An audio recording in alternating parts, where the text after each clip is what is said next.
Bonjour peuple congolais, bonjour peuple du reste du monde. Alors je demande de partager mon intervention partout où besoin sera.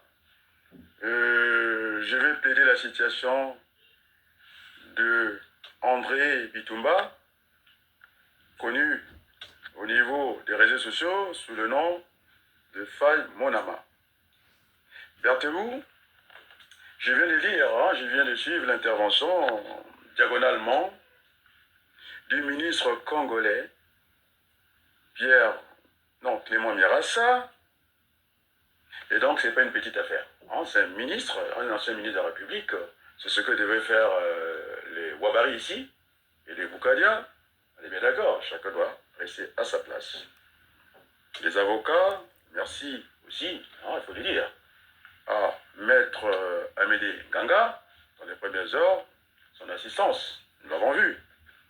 Aussi rapidement, j'avais appelé à Sylvain Senda d'aller renforcer ce collège d'avocats, on est bien d'accord. Et puis sans oublier Sophie, je pense, dû passer au niveau de son cabinet. Alors, ce n'est pas une affaire de droit, c'est-à-dire d'administration ou seulement pénal. Nous n'en sommes pas là. Parce que il y a un dossier de réfugiés politiques, il a été débouté. Et vous savez, en France, même quand on a gagné un procès, toute décision est attaquable. On a les voies des recours. Et donc, M. André Bitumba, connu au niveau des réseaux sociaux, sous le nom de Faye Monama, est donc un réfugié politique naturel. On est bien d'accord, Berthelou? Naturel, je dis bien. Parce que avoir le passeport congolais ne veut pas être synonyme d'être en phase avec la politique de Denis Sassou Nguesso. Il faut que ça soit bien clair. Or, je remercie le ministre Clément Mirassa de son intervention et qu'il retrouve la liberté. Il a des enfants, il a une famille. Et c'est traumatisant, encore si ses enfants étaient adultes. On pourrait l'entendre, il a des enfants qui ont besoin de leur père. Et c'est la rentrée scolaire. C'est le moment où on accompagne les enfants. Et donc, c'est une procédure normale. Et donc, il a eu un récépissé. Même aujourd'hui, ou même avant, pour déposer, pour avoir déjà un récépissé à la préfecture en France, il faut avoir un passeport. Donc, le passeport expire, ça fait 10 ans qu'il est sur le sol français. On est bien d'accord, non? Et le passeport expire, et donc, ça a été normalisé. Ça ne veut pas dire que le passeport, c'est une assurance pour les Congolais. C'est faux. Parce qu'on a vu les récipiendaires, ceux qui ont reçu le passeport à l'ambassade du Congo en France, peut-être un exceptionnellement qui est parti à Brazza, mais qui nous montre qu'ils peuvent aller à Brazza. Ils craignent aussi pour leur vie. Donc le passeport français, ça veut tout dire, ça veut rien dire. On est dans la loi du tout ou rien. On est d'accord, non? Mais on le sait. Qu'il n'y a aucune garantie. Et donc, ce qui fait qu'on ait renouvelé le passeport, et ce n'est pas le problème. Donc, nous le disons, c'est un problème. On attaque sur le fond de l'affaire. On est d'accord. Et donc, M. Sassou Nguesso, il est rentré de Chine. On n'a pas eu le moindre compte rendu. On ne vit pas chez Sassou Nguesso. C'est une république. Et on sait que le Congo est en faillite. Le Congo est en faillite. On est bien d'accord. Et donc, ça spécule. On veut aller vers un dialogue national inclusif. Nous pensons à la conférence nationale pour que ça soit un peu solide. Et maintenant, on peut jouer avec la sémantique. Maintenant, on parle de la concertation nationale. On a vu, en tout cas, cette municipalisation de dialogue au Congo, ça n'a rien apporté. En plus, il y a en tout cas une institution qui est à Brazza, dirigée par M. Berry Martin, et même le jeune, il n'a pas pu s'interposer ni de faire la moindre médiation. c'était un régime, on va dire, rigide, qui n'est fait de cadeau à personne, parce que quand même, son compagnon d'armes, M. Moukoko, ça fait 8 ans qu'il est à la maison d'arrêt, il fut son conseiller militaire, avec les Boukadia, ils l'ont accompagné à cette sale victoire d'un pouvoir établi, qu'ils ont écrasé par les armes. On est bien d'accord. On a vu Pascal Lissouba quitter le Congo, prendre la clé des champs. Nous en sommes là, et c'est quand même Sassou Nguesso est au pouvoir depuis 42 ans. Donc, je veux dire, ici, que le monde le sache, hein, que c'est, comment j'ai dit ce mot-là, nous avons été indulgents avec Sassou Nguesso, 40 ans d'indulgence au Congo. Alors, nous voulons vivre en paix. Nous voulons vraiment vivre en paix. Et donc, les martyrs, l'histoire du Congo est émaillée de sang, des guerres à répétition. Alors, le dernier martyr, hein, c'est mon petit frère, Brice Parfait Kolila. On est d'accord? Et donc, on ne veut pas encore d'autres martyrs. Hein.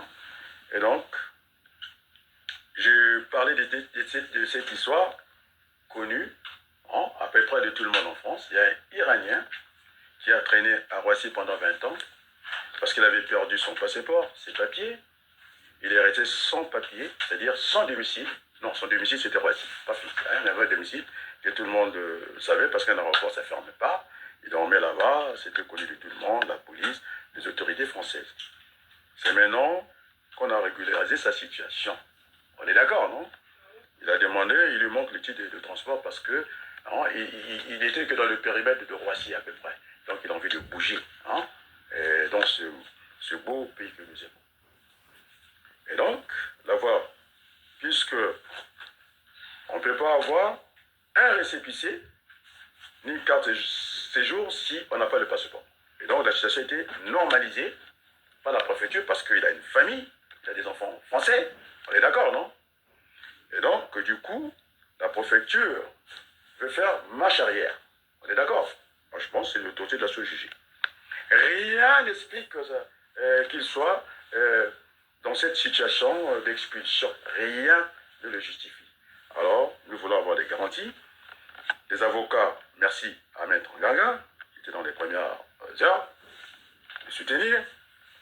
Merci à Senda que j'avais interpellé, hein, qui n'a pas aussi, vous savez, hein, oui, on va parler de cette affaire de cagnotte. C'est des déplacements, c'est des gens qui ne dorment pas, il habite Rouen, il est venu rapidement, et parce que la situation est tellement grave, on est d'accord, non? Oui, il y aura cette cagnotte-là, exceptionnelle. Alors, on peut dire, hein, moi je suis clair dans ce que je fais, alors, on pourra la limiter, parce qu'on fixe un objectif, non? À 4 000 €, on ferme. S'il y a encore un souci, on ouvre encore une autre cagnotte. À peu près. Est-ce que c'est clair ce que j'ai dit? Déjà pour régler les affaires courantes de cette affaire-là, les déplacements d'avocats. On est bien d'accord, non? Et donc, c'est une affaire politique. On voit la proximité du régime de Sassou Nguesso. Quand vous avez quand même un ministre en plein exercice, Claude Nsilou, qui est devenu français, et qui est toujours au gouvernement, un homme riche. Alors, nous avons des Congolais qui traînent ici, et qui ont du mal à faire valoir leurs droits. Ce n'est pas avoir un passeport, ça ne veut pas dire qu'on ne craint pas pour sa vie. Toutes les personnes qui ont un passeport, sans avoir la carte de réfugié politique, dès qu'ils ont dit un mot sur le régime de Sassou Nguesso, ils ne partent pas. Alors, nous avons pour preuve, hein, ceux qui sont partis à l'ambassade, qu'on a remis les passeports sous l'assistance de Rodolphe Adada, mais ils fuient Brazzaville. Et pourquoi ils ne sont pas partis? Qui nous fasse la démonstration que le régime de Sassou n'est plus rigide, il est devenu souple. Alors, en libérant Jean-Marie Michel Moukoko, on est d'accord? C'est ce qu'on appelle les gages, les garanties. C'est comme les francs CFA, dès qu'on les dépose ici en France, ça fait des gages. Et donc on peut aller acheter des armes en Chine avec la signature de l'État français. On est bien d'accord? Et donc, nous allons dans la direction du tribunal administratif, c'est ce que j'ai compris. C'est là qu'il faut régler ça. Et donc, l'invitation à quitter le territoire n'est pas justifiée. Le rapprochement du régime de Brazzaville est visible, parce que Gabriel Attal, je ne sais pas quel est le service que M. Nsilou, résident au Congo, il ne fait même pas 2 mois ici, il est peut-être arrivé par accident ici, et puis comme par coup de baguette magique, il devient français, et celui qui fait 10 ans ici, sans interruption, on lui dit de quitter le territoire français, il a des enfants français, et c'est incompréhensible. Alors nous voulons aller vers la paix, le sang a trop coulé, je suis apaisé. Ça fait combien de temps je me bats pour ce dialogue apaisé, pour la réconciliation, et qu'on les veulent se réconcilier. Et Denis Sassou Nguesso doit donner des gages. Il faut qu'il libère Moukoko. On est bien d'accord, non? On a vu ce qui est arrivé à Boukadia. Moi, je ne suis pas un va-t-en-guerre. Alors, moi-même, je suis victime. Mon père n'a jamais tenu des armes. On a cassé sa maison. On est bien d'accord, il y a eu des milices.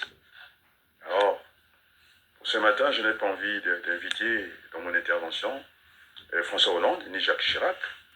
La vérité est connue de tout le monde.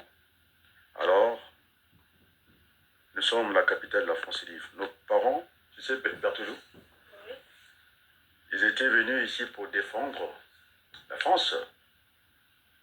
Ils ont donné de leur sang, ce qu'on appelle le tombeau de soldats inconnus à l'Arc de Triomphe. La flamme continue à être ravivée et n'est pas, c'est une flamme qui n'est pas éteinte. Et donc, quand je parle ici, je suis très heureux que Dominique Voynet, ministre à l'époque, qui est revenu à l'Assemblée nationale, tu sais qu'est-ce qu'elle pense de moi? Il sait de quoi je parle. Il a écrit une lettre et le Congolais ne diffuse pas. Il dit il est le meilleur de sa génération. Il sait de quoi il parle. Alors, s'il y a doute, je vais donner des noms. Daniel Ferté, député. Dominique Le Bourget, d'Uni, là où est arrivé le corps de Fabrice Kolela. J'ai changé le nom de l'aéroport. C'était le musée de l'armement. C'est moi qui l'ai changé. Je donne le nom. Si je donne encore un autre témoin, la ministre Buffet, parce que je suis allé voir. Il dit on ne peut pas accepter ça, le pays de droit de l'homme. Qu'on vend les armes comme des cacahuètes. On est d'accord, non? Aujourd'hui, ça a été rebaptisé le salon de l'aviation. On est bien d'accord, non?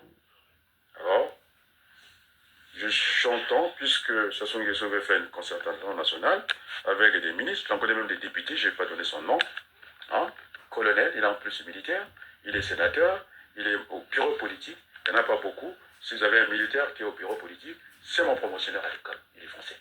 Et d'ailleurs, moi-même, j'étais candidat à la députation française, et donc j'avais droit au fichier électoral. On est d'accord, non? Et donc je les connais. La moitié des enfants Sassou Nguesso sont français, pas tout le monde. On est bien d'accord, non?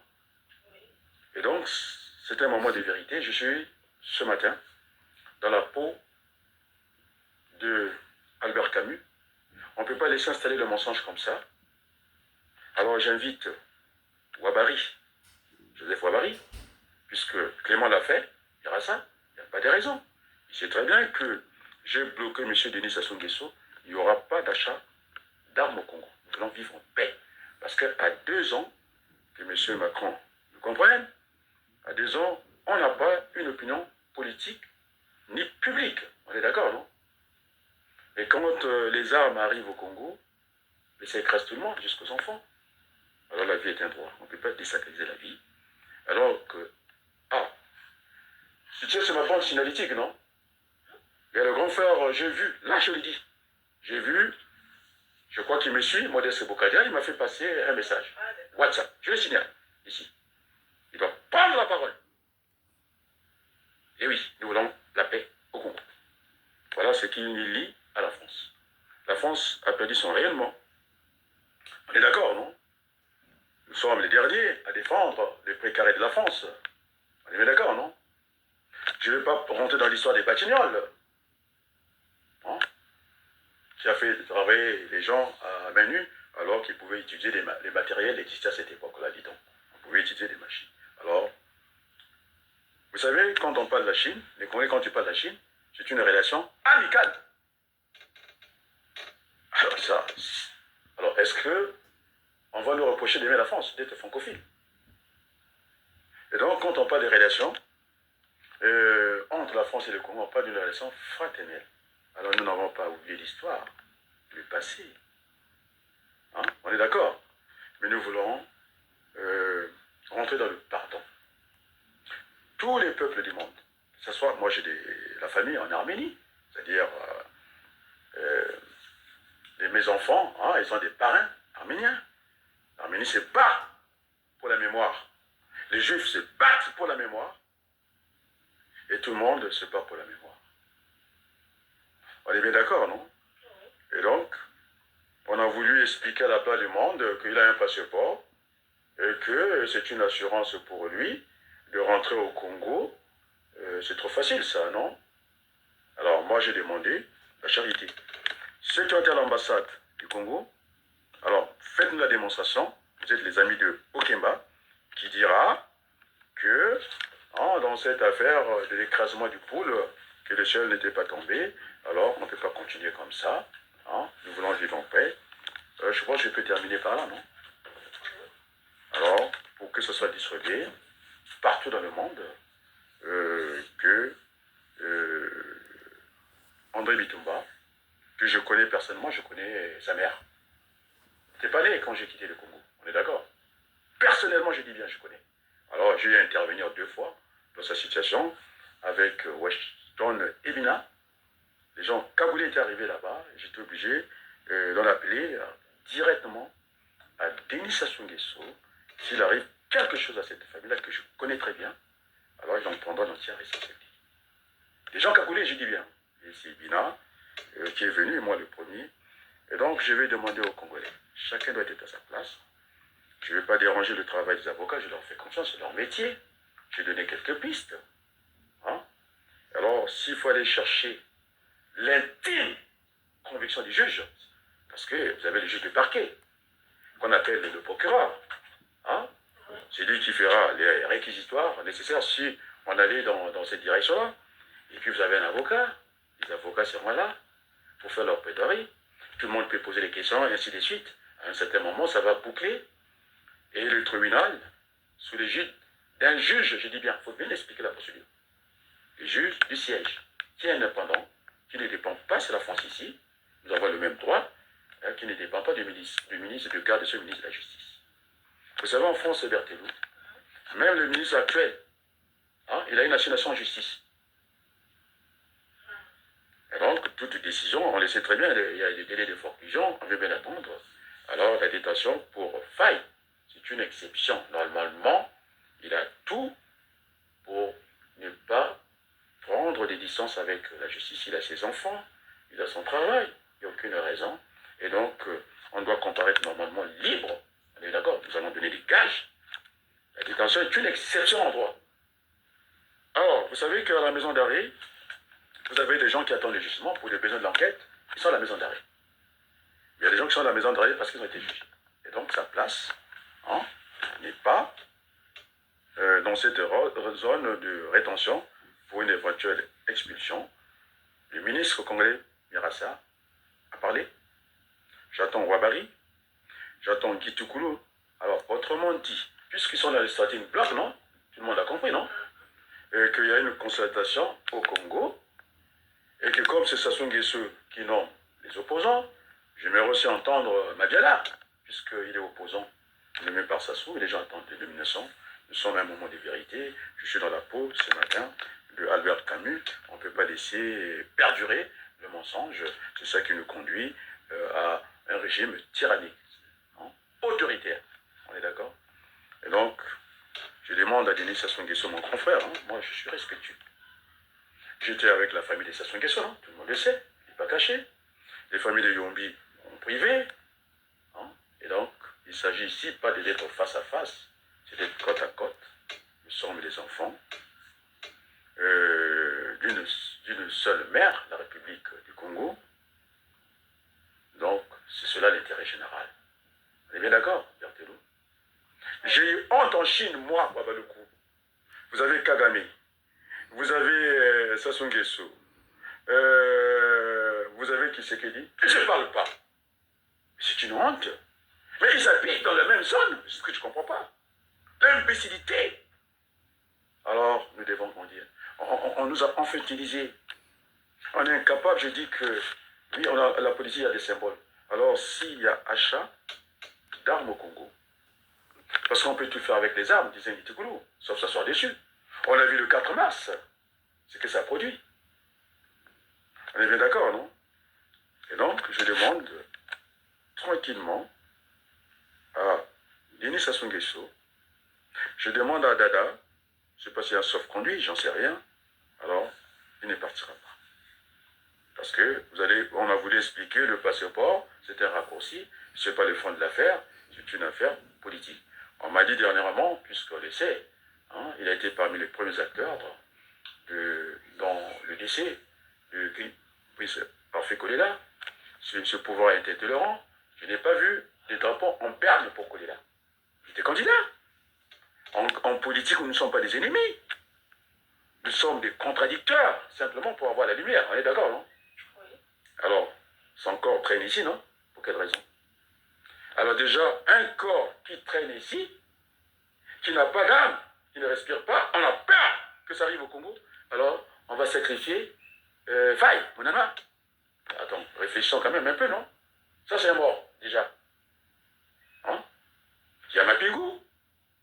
Avant, Parfait Kolela, et puis ils ne sont pas enterrés au Congo. Il y a l'Issouba. Alors, on ne peut pas jouer à ça. Notre pays a besoin de se retrouver et de se réconcilier. Eh bien, d'accord, non? Et donc, j'ai vu le signalement, bande signalétique. Oui, grand frère Boukadia, j'ai vu que tu m'as envoyé certainement un message. Alors, ne faisons pas l'économie. N'ouvrons pas cette boîte de Pandore. On sait bien que la proximité de l'État congolais, oui, le pétrole, oui, il y a du pétrole derrière tout ça, et ce n'est pas le problème. Hein. La France est la bienvenue au Congo. Je peux m'arrêter là? Oui. Alors, je fais confiance aux autorités françaises, et puis on ira chercher, hein, dans les derniers moments, ou même avant, parce qu'il va prêter serment, j'espère bien, du jour de dire rien que la vérité. Et puis nous, en retour, on ira chercher la conscience du juge, parce que c'est lui qui va décider, pas quelqu'un d'autre. Et c'est dur pour lui. Et donc, on va lui demander tranquillement, dans son intime conviction, de dire le droit au nom du peuple français. Alors, je remercie le peuple français, qui nous a toujours bien accueillis ici, je pense aux sans-papiers. Moi-même, je me suis occupé des sans-papiers à l'époque du chevènement. Les procédures, à peu près, je les connais. On ne peut pas avoir un titre de séjour tant qu'on n'a pas de passeport. Alors j'ai parlé de ces Iraniens, on est d'accord, non? Et il fallait attendre des années. Et maintenant, il demande un titre de transport. Et puis, maintenant, tout s'ouvre un peu pour lui. Il va aller à Hollywood. C'est ce que j'ai entendu. Hein? Et donc, c'est la préfecture qui a fait marche arrière, puisque nous avons parlé de Ndégué. C'est ce qu'on appelle la raison d'État. En les États, il n'y a que des intérêts. Ndégué, dans une affaire grave, on a vu la maison d'arrêt s'ouvrir, non? On est bien d'accord, non? Alors, je vais emprunter la formule de Gainsbourg. Hein? Gainsbourg, il avait dit ceux qui n'avaient pas donné l'argent quand l'Éthiopie était dans une mauvaise phase, les enfants mouraient de famine. Il avait dit que si je ne suis pas à ce rendez-vous-là, hein, il a pris son chèque, il a déposé le chèque. Il a dit tous les imbéciles, il ne faut pas me suivre, qui ne sont pas là, de fermer leur bouche. On est d'accord, non? Oui. Alors je demande aux Congolais, le patriotisme, c'est de diffuser ce message. C'est de diffuser ce message. Parce que généralement, je n'ai pas le droit de citer, non? On ne me cite pas, ce n'est pas le problème. On est d'accord? Et donc même les morts sont réfugiés en France ici. Alors j'en appelle à la responsabilité. Et en disant ça, je demande à mon grand frère Denis Sassou Nguesso de revenir en arrière à Dzongsa, Motema Sima. Hein, qu'il prenne le temps, hein, que nous puissions nous réconcilier pour bâtir, hein, un Congo nouveau avec tous les enfants du Congo. Sur ce, je vous dis un grand merci et à très bientôt.